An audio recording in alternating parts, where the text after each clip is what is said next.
to do with business. Ku hoteli ya Africana mu Kampala, abakulu okuva mu bitongole eby'enjawulo ebirwanira eddembe ly'obuntu gye basinkanidde okukuba ttooki mu mwaka gwe tunaatera okumalako.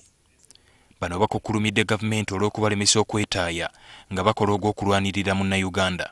Kisaanira okubeera nti tussaawo etteeka eriba protecting kubanga mu promoting eddembe ly'obuntu baba bayamba gavumenti kubanga eyo responsibility ya gavumenti kulaba nti ekola ki ekuuma egaziya era esobozesa abantu okwetussaako eddembe lyabwe. Abantu tebannaweebwa mirembe oba eddembe eryo ery'okweyogerera kubibaluma.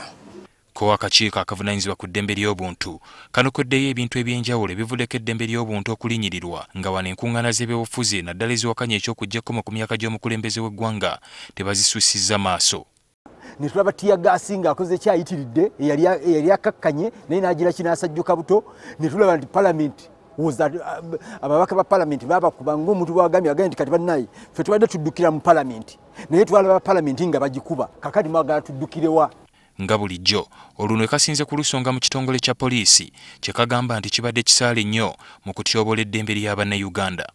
Naye kati tubadde tusomesa abapoliisi nabo nga tubagamba nti bw'ogenda n'otulugunya omuntu etteeka lijja kukwatako nga muntu gwe ssekinnoomu tojja kwekwasa nti ate waliwo mukama wange yantumye ntulugunye omuntu.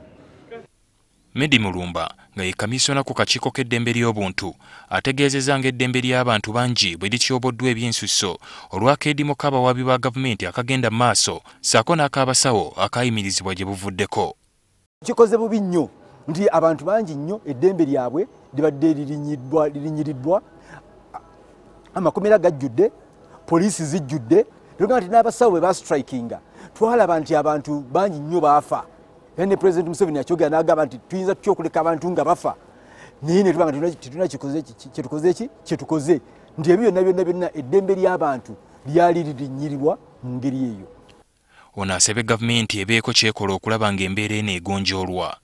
Either eyogere n'abantu abo batandike okukola oba ekitabeera bwe kityo bapangise maybe ba lawyers basooke babayize emisango gino oba basale amagezi abantu bagenda bawa batya bail nga bagenda okuwa bail be bantu abo abatuufu.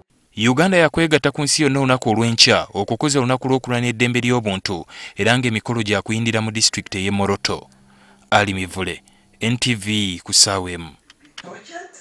People are going to be attacked.